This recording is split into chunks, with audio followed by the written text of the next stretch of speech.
folks, welcome to lesson 5, and this one we're combining all 3 of the stages of pose running into one lesson. So we've done the pose itself, we've done the fall, and we've done the pull.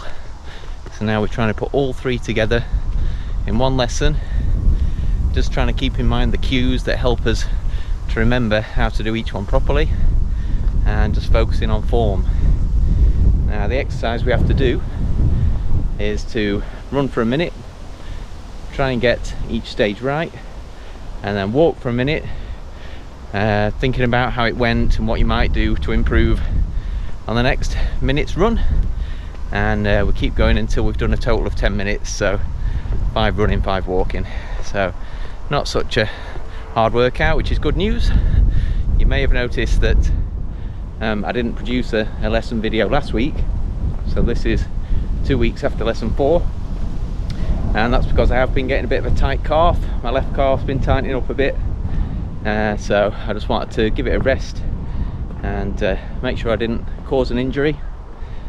Still there a tiny bit, so I'm just going to do this 10-minute session and then head back home and just keep being easy on it. Follow the advice I gave in one of the earlier lessons, where changing your form, you have to be careful that you don't injure muscles that aren't used to working so hard. So that's the plan for today. Let's see how we get on. If I open up my eyes, I can see the skies.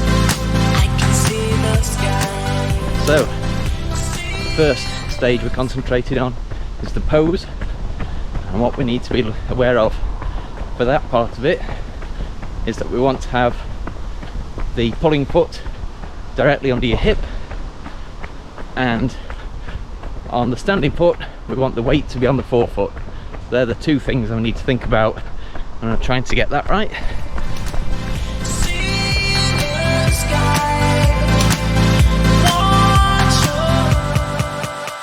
And the next one is the fall. Cues for this are a little bit hard to kind of visualize, but the idea is that we want to be obviously just letting gravity do the work, allowing us to fall forwards, which I find it helps if I visualize keeping my feet behind me, so they're obviously behind the hips, and then we just want it to be one nice continuous rolling motion, rather than, you know, each step feeling like a separate item, if you like. These are all cues that you have to kind of make up yourself, just to put the teachings into your own words and something that resonates with you. So that's what I've tried to do here.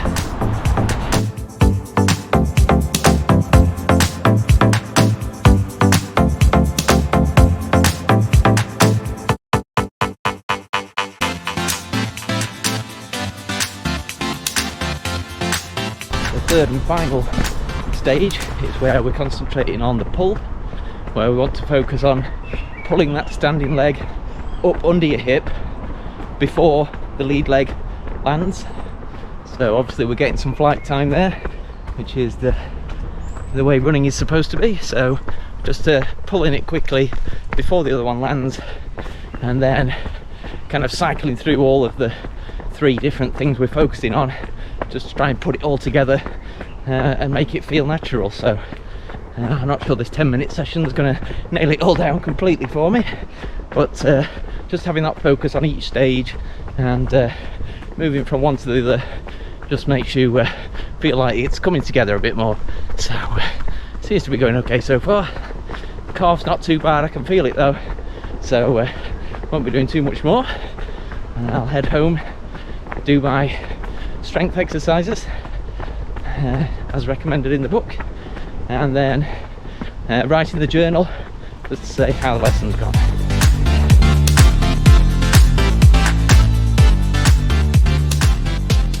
And by means of an update, for those of you that have been following my channel and keep up with things besides the pose method lessons, I'm starting to put my running plans together for the next year really.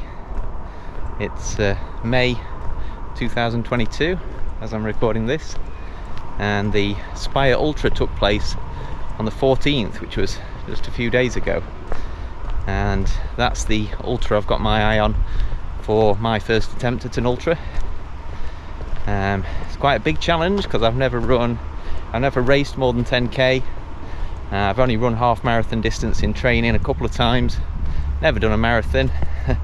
So yeah, it's going to be a massive leap for me in terms of distance and the amount of challenge. But it's a year from now, hopefully, if they run it next year. It has been running consistently for quite a few years now, so that should be the case.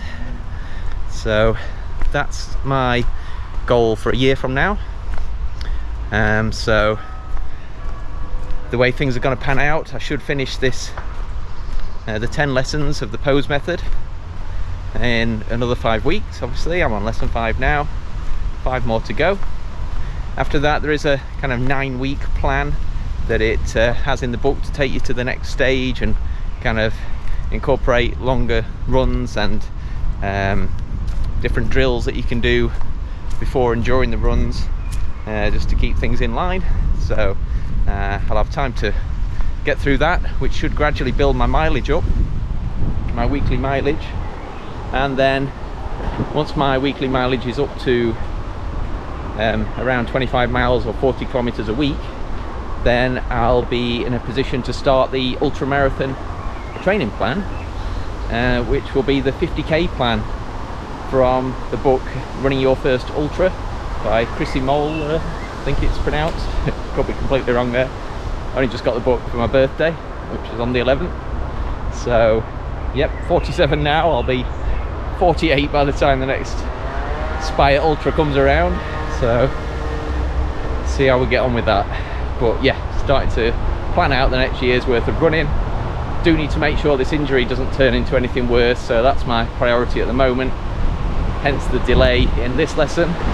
But yeah, I'll just keep the running down to a minimum and keep looking after it, and then should be good to go with the plans. So fingers crossed, Spire Ultra this time next year. Eek. But yeah, wish me luck guys. Thanks for watching. Please like, subscribe if you haven't already, comment down below for a chat, and I'll see you in the next one.